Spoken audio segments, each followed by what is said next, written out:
Well, welcome to week 2 of our series, The Least of These. Today we find ourselves in Isaiah 58, and so if you have a Bible or an app, you should just go ahead and open it to that.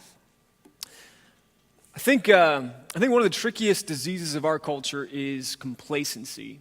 That we like to find a nice, comfortable spot and just kind of sit there, like a well-worn-in recliner. You know, because our lives are so busy and crazy and hectic and fast-paced that whenever we kind of get this moment where we can just stop and rest, we do that, you know. We want to just like slow down. At least that's how I am. You know, anybody else, you're rushing the kids to bed like as soon as possible. Like, all right, guys, 6 o'clock, let's go, come on. Dinner's over, PJ's on, let's go, get into bed, come on. Jen Hatmaker writes about that rush toward bedtime, that search for kind of peace at the end of the day. Especially, you know, this time of year when school's wrapping up and you've sort of just given up on everything. She says, yesterday, Remy brought her books to me at bedtime, an hour notable for its propensity to incite rage and trauma, and chirped, "We need to read for 20 minutes," and a little part of my soul died. No, we don't need to read tonight. Yes, we do. Mrs. Burke said, we have to.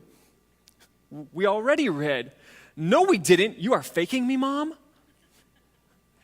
When I talk to you during the day, that's like reading. You have to listen to the words I'm saying and then make sense of them. It's really hard work for you. It's called auditory reading. We've been practicing all day. I'll write the minutes down in your log. But we strive for comfort, don't we? Like we want that quiet, that peace, that slow down.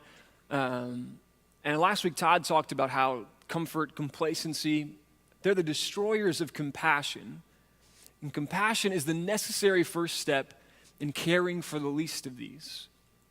Our lifestyles, they're all about us. We're a nation that struggles deeply from discontent, not because of our lack of stuff, not because we lack anything, but because we lack purpose and meaning for our stuff. Our lives are all about us, and it kills us. It kills us psychologically, and it kills us physically. And it seems to only be getting worse. The generation that I work with, students, they have this real bend towards social justice, but at the same time are completely obsessed with themselves.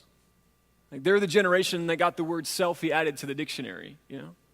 They're the reason why the selfie stick is a marketable product, you know? And even worse, there are things like this out there that are selling the selfie shoe. Because sometimes you need to have both hands in the picture, you know, and so you just like put the phone in the end of your shoe and get a great selfie. Takes a picture. You got to have like gold medal level gymnast skills, but it does take great pictures. There's also this one out there, which is also selling, which is weird to me. It's called the selfie arm. In case you need to look like you have a boyfriend, like you're out on a hot date with some dude who has a dead-looking arm. Like, isn't that hand creepy looking? The other day, I'm sitting with a handful of students. We're in a circle. We're talking. We have a conversation. And just like straight in the middle of the conversation, one of the girls grabs her phone. We're talking. And she just puts it in front of her face and starts taking selfies, you know, taking pictures of herself. And I let the first few go. And she's clicking them, you know. But then she started changing angles, you know. She's got to get the light just right. And she starts doing duck face. And I'm like, all right, that's it. You know, that's enough. Come on. So I started going into this whole diatribe about how selfies and so, you know, selfish and you're so wrapped up in it and all this stuff. And of course, she didn't hear any of it because she's posting that new selfie to Instagram, right? But this is the generation that she's growing up in. And in the world around her and in the world around us, there is so much need. And this book has almost 2,000 verses about poverty and justice. And yet, 30,000 kids die every day from hunger and preventable diseases. 30,000 kids will die today. 2,200 kids will die today from diarrhea. Because, I don't know if you noticed, there's a world water crisis going on where kids, billions of them, struggle to get clean drinking water. And so the water they end up having to drink to survive is actually so full of junk that it's killing them. You know the dollar amount it would take to fix that problem worldwide? I've seen different studies. Some of them as low as like $10 billion. The highest I've seen is about $400 billion to solve the world water crisis. Do you know how much we, Americans, spent on Christmas last year? This holiday where we're like just celebrating the birth of Jesus, right? $602 billion. Which practically speaking means that if we wanted to, you and I, our country, by skipping Christmas for 1 year, could solve the world water crisis. Thousands of kids wouldn't have to die every day, but we won't. Because we like our comfort and we've grown complacent, and this is exactly what that's what God is talking about in Isaiah 58. He says, you fast as if you care. As if you really want to do what's right, but I see through to your heart that your piety, your religion hasn't changed how you act at all. In verse 3, he says, yet on the day of your fasting, you do as you please and exploit your workers. God's saying, I mean, seriously, Israel? You're my people. Really, Israel? You want to come to me pretending that you're all about religion, that you all want to seek me, and while you do that, you're exploiting the people around you who bear my image. Really? In church, I think it's very easy for us to be guilty of the same thing, to fall into the same trap. I think Isaiah 58 is a warning for you and I. In verse 6, God says, no, this is the kind of fasting I want. This is the kind of religion that I want. Free those who are wrongly imprisoned. Lighten the burden of those who work for you. Let the oppressed go free and remove the chains that bind people. Share your food with the hungry. Give shelter to the homeless. Give clothes to those who need them. And don't hide from relatives who need your help. But you say, God, I went to church. Weren't you pleased with that? Check my attendance record. There are gold stars everywhere, man. I was on point. And I'm living way better than my neighbors, way better. We've been doing dinner time and bedtime prayers at our house, so we got you, buddy. We're good, right? And God says, you think that's the kind of obedience that I wanted? This self-righteousness, this personal piety that you think you're impressing me with, this holier-than-thou attitude, when there's a world around you in need and you have turned a deaf ear. Don't you think what I would rather have you doing is setting the oppressed free, rescuing kids from the sex trade, feeding the hungry, solving water problems, healing people? Isn't that infinitely better than your personal piety? And I would say yes and amen. See, it's not about how much of the Bible you know, but how much you apply. Action always trumps knowledge.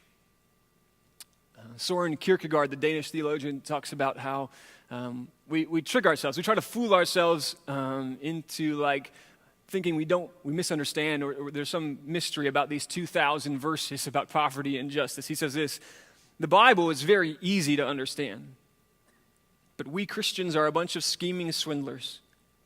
We pretend to be unable to understand it because we know very well that the minute we understand, we are obligated to act accordingly. I'm not saying that all the Bible studies and groups and life groups aren't great things, because they are, but they should compel us to action, not to joining more groups.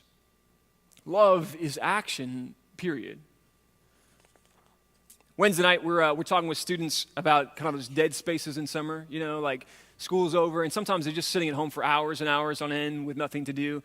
And we talked about hey, what do you do with those hours? What do you do with that time? What opportunities do you have to do with all those wasted hours in your schedule during the summer? And we said this, I don't know if you know this, but sitting on your butt for prolonged periods of time causes flat butt disease. I don't know if that's a real disease or whatever, but it gives you a flat butt. And we said this, it's our contention that Christians ought to have the nicest heinies in town, because we are not sit on your butt kind of people. We are action people, right? They should be like ooh, that guy, he's been working out. He must be a Christian or something, right? He's got a nice hiney. That should be us. That should be what's said of us as Christians, because we are people of action. Ray Stedman says, the ultimate test of faith has always been, does it lead you to serve? To help somebody in need? Do you feel motivated to act? If you do, your faith is real. Otherwise, as James says, it's a dead faith. The acid test is not, what does my religion do for me, but what does it make me do for others? You want to try something real quick? Okay, good. Let's keep moving then. I don't care. Let's try something. What do you say? Let's do a little experiment real quick. Here's what you're going to need. You're going to need to find somebody to help you. So if you see somebody sitting alone, make sure you head towards them. But here's what I want you to do. You're going to have 10 seconds to find out where the shirt that you are wearing is made. Find out where it's made. On the tag in the back, there should be a made in or an etcho in or something like that. So find somebody to help you figure out where the shirt you are wearing is made. You got 10 seconds. Go.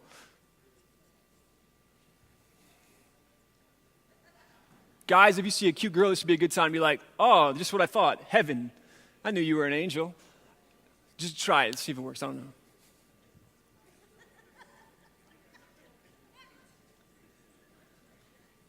Five, 4, 3, 2, 1. All right, we're going to call time. If you haven't found out yet, you can find out when you go home. Let me ask you this, guys. How many of you, your shirt was made in the United States of America? I see 1. Okay, there were 2 in first service, so they're better than you apparently. But so 1 out of hundreds of us, right? Now, let me ask you this. Why does it make sense? Why does it make sense for Target or Old Navy or whoever made your shirt to design a shirt, to send that design to Malaysia or the Philippines or Korea or Mexico or wherever, to have that shirt made there, put in a box, put that box on a crate, put that crate in a container, put that container on a truck, ship that truck, a container to the coast, put that container on a boat, and then sail all the way across the ocean using who knows how much fuel, right? Take that container, put it on another truck, and then drive that truck to Lexington, Kentucky for you to buy it. How is that more profitable for them than making that shirt here in the U.S.? Do they just have like awesome shirt making skills over there? Do their tiny little hands make it so great that they're just super stitchers or something? The only way that makes sense, the only way that's more profitable is if you don't pay the person to make the shirt over there. If you pay some 10-year-old 20 cents, right? That should evoke some compassion out of us. That us getting cheap clothes means that somebody over there is exploited. So here you sit, a Christian in the most prosperous country that has ever existed, and there are all these problems out there in the world. What are you to do? What is your responsibility in that? Have you ever wondered why you were born here? I mean, some of you weren't, and that's great, but some of you were. Have you ever wondered, like, why was I born here? Why was I so, like, I could have been born some street kid in India or something, but no, I live here where, Todd told us last week, the median household income per year is over $50,000. Later this summer, I'll lead a team of high school and college students on a mission trip to Honduras. And by the way, everybody should go on a mission trip. If you haven't done that, make plans to. But we'll go to Honduras where in the city where jobs are good, the average household income is $1,300. And you get outside the city at all, it drops to $600 or $700 a year for a family to live on. It's less than $2 a day. God says to let the oppressed go free and to loosen the chains that bind people. And today there are 29.8 million slaves in the world, more than any time in human history. Almost a quarter of those, young girls who have been trafficked in the sex trade. The summary is, I think, it's my 7th or 8th trip to Honduras. When I was in college, I interned with the mission that we work with down there and spent the summer there. And I remember one day in particular, we traveled outside the city to this little village where they had a church plant. And we were just kind of going. And then in the afternoon, we spent the time just going house to house around the town, meeting people, praying for them, inviting them to go to church and stuff. And we went to this one house. I remember there was a woman who lived there, and I don't know, it was probably like a 10 by 15 dump of a shack. She lived there with her daughters and her grandkids, probably 10 or a dozen of them all together. And there were no men in the house, which meant that there was no income for the family, which meant that they had no way to like buy food or clothes or anything. Most of the kids were running around without clothes on. And you could just tell like it wasn't working, right? Like just looking at them, you could see this isn't enough. And one of the daughters she had a baby, and she was nursing the baby while we talked to them, and she was just rail thin, And she's trying to feed this baby, and I'm wondering, like, how are either one of them being nourished right now? And it made me, sick to my stomach. So we left the house, and we said, what can we do? We had peanut butter and jelly for lunch. So we had, a quarter of a jar of peanut butter left, and some jelly, and maybe a half a loaf of bread. So we just went and got our leftovers and took it to them. And it was like they hadn't seen food in a long time. They were so thankful and happy, and this woman with the baby, she was just super, super thankful and kept going on about it. And as she's saying thank you, she's trying to hand her son to us. Which at the time I was like, man, that's a really weird way to say thank you. What a strange exchange for peanut butter and jelly to give us a baby. But later I would come to understand what she was doing. What she meant by that gesture was, here's my son, who I carried for 9 months, who I love, who means the world to me, who I'm doing my very best to care for and protect. And in my hands, he's going to die. He won't survive. So please, I'm begging you, take my son. Please take my boy. And I remember leaving just thinking, why me? Why is that not my story? How is that fair that I grew up where I did and they're growing up here? So why you? Why are you here in this room today? And what do you do with that?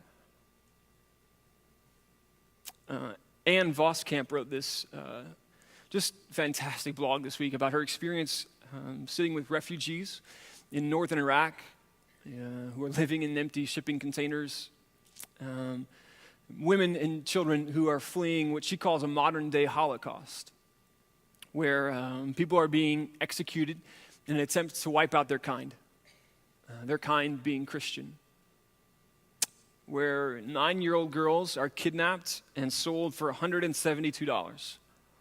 That's the going rate. For the price of a new pair of LeBrons or like a used Xbox or something, you can have a human life to do whatever you please with for as long as you like.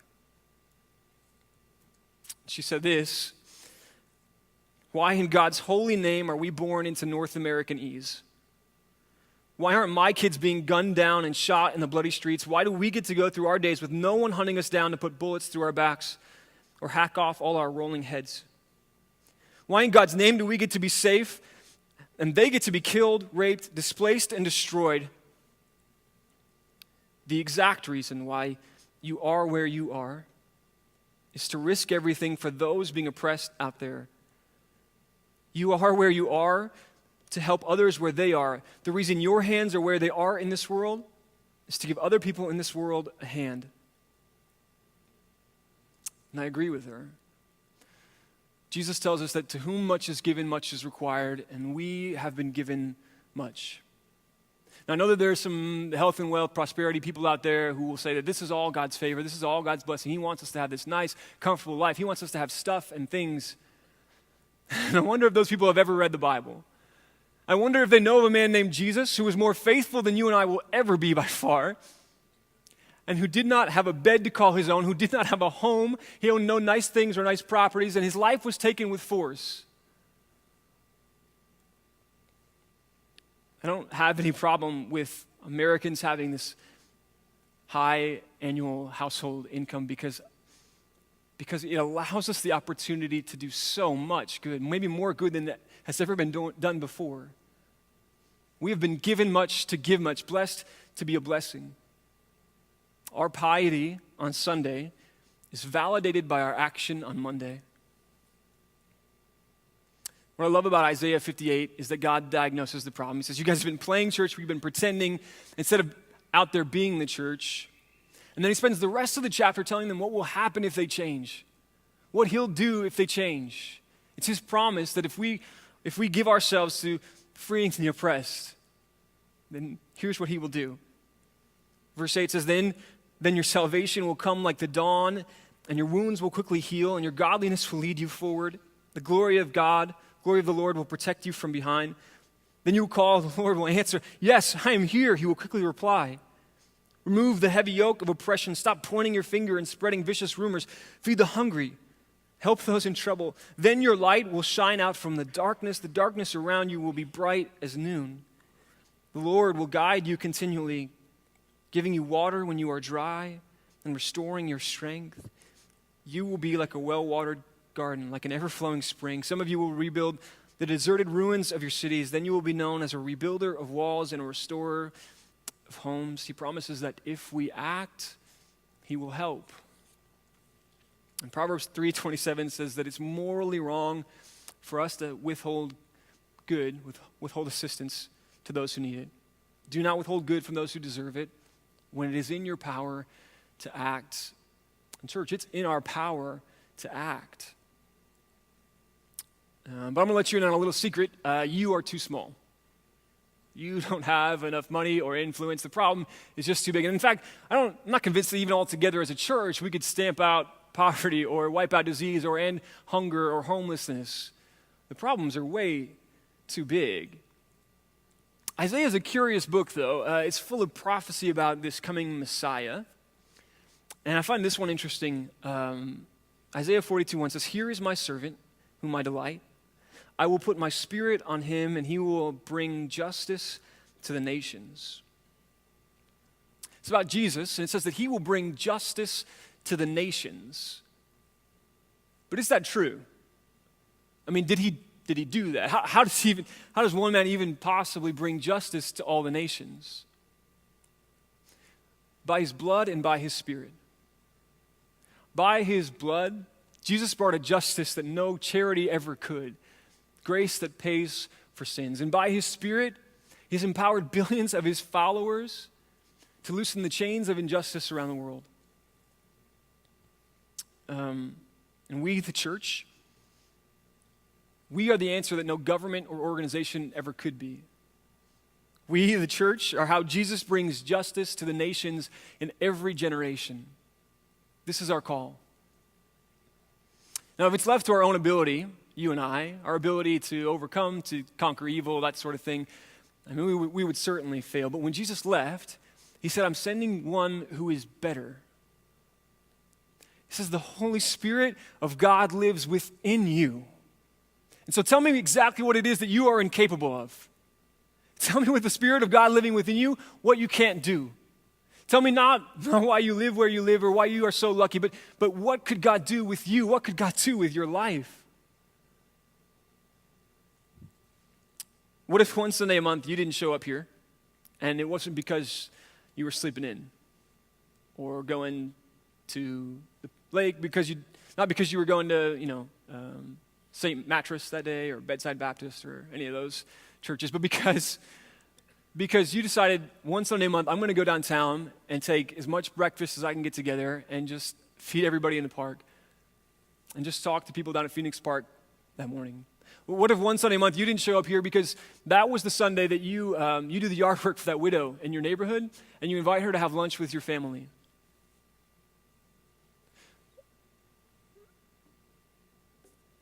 Could you find another time to do that? Yeah. You could probably do both. You could probably do the things and then still show up here at church. But you know what? I don't care. Do it, leave, go. Skip one Sunday to do those. That is far superior. You want to change the trajectory of how your family worships? Pack up the kids and spend one Sunday a month sharing your food with the hungry, loosening the chains of injustice and championing the cause of the voiceless. Could we use you volunteering around here? Definitely. We're always going to need more volunteers in like every single area. But I would much rather have us be a church that pleases God with our actions than have well-oiled services where everything is staffed and runs properly.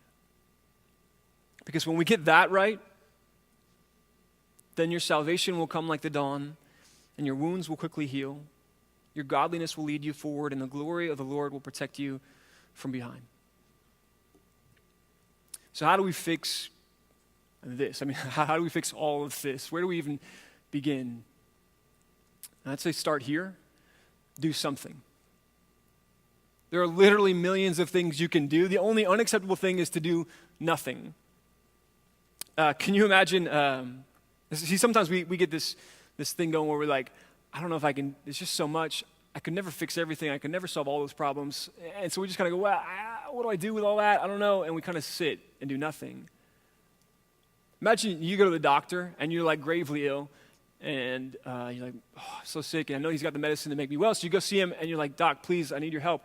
And he goes, oh man, see, there's just too many sick people out there. They're just everywhere. I couldn't possibly make them all well.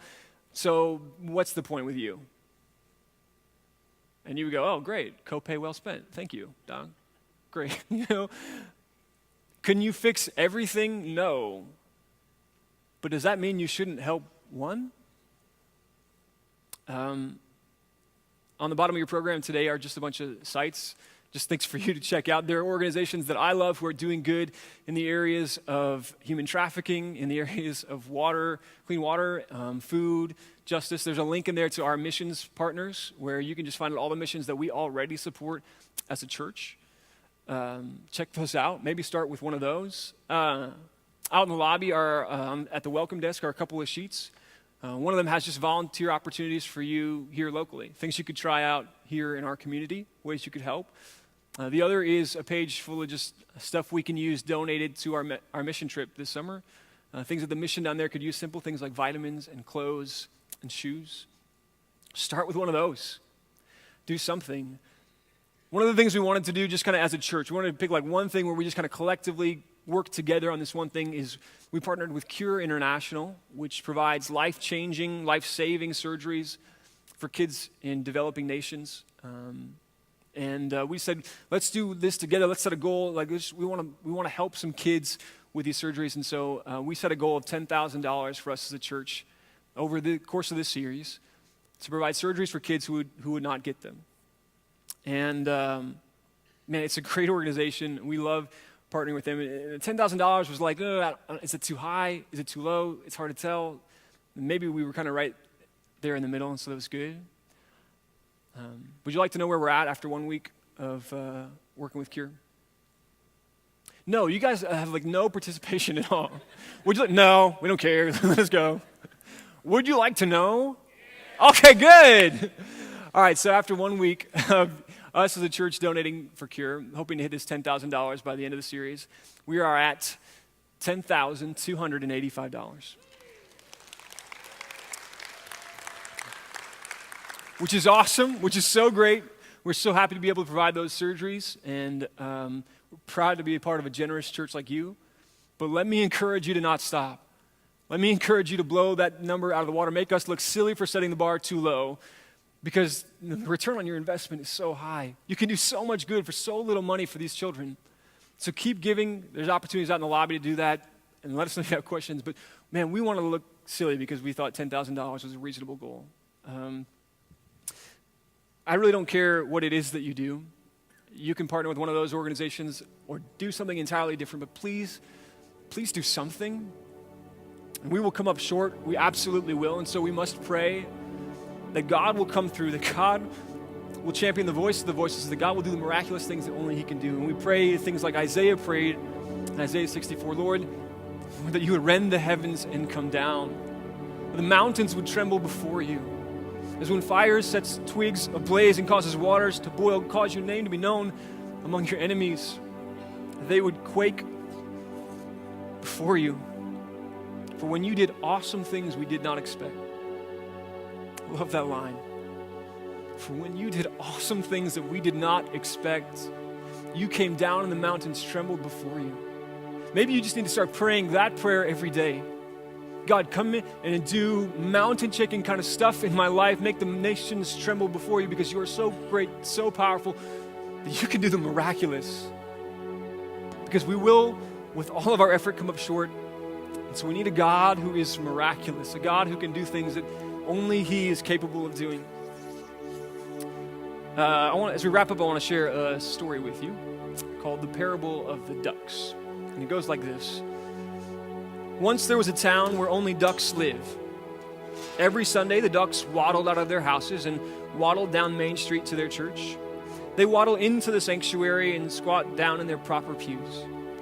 The duck choir would waddle in and take its place. Then the duck minister would come forward and open his duck Bible. He would read to them, "Ducks, God has given you wings. With wings you can fly. With wings you can mount up and soar like eagles. No walls can confine you. No fences can hold you. You have wings and you can fly like birds."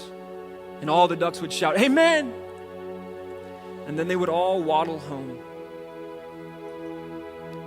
Church, if you are a Christian, you have the Spirit of God within you. You have been given wings to soar like eagles. You should never be okay with waddling when you have wings. What could God do? What mountains could He shake with your life? You've been given wings. When Jesus is asked, what's the greatest commandment? He says, to love the Lord your God and to love your neighbor as yourself. And those of us around here who know God love Him, it's why we became a Christian. We have this moment in our lives that we point to and say, that's when I give my life to God, for Him to change and for Him to use. And that we spend the rest of our lives loving our neighbor as ourselves. Now, I'll be the first to admit, my track record is sketchy at best. I don't do that perfectly. But it is what I am for. It is my purpose for existing. To loosen the chains of injustice, to feed the hungry, to love my neighbor as myself, because the gospel of Jesus is that grace changes people, and that changed people change the world. And if you've never experienced that grace, if you want to be part of this world-changing movement, I'd love to talk with you about that today. We're going to stand and sing a song in a minute, and when we do, there'll be leaders and staff down at the sides. We would love to have the opportunity just to talk with you. But man, be encouraged that God has given you the power. He's given you His Spirit to change the world, to do something. And we get to do that together, which is an incredible honor. Would you stand and we'll sing together?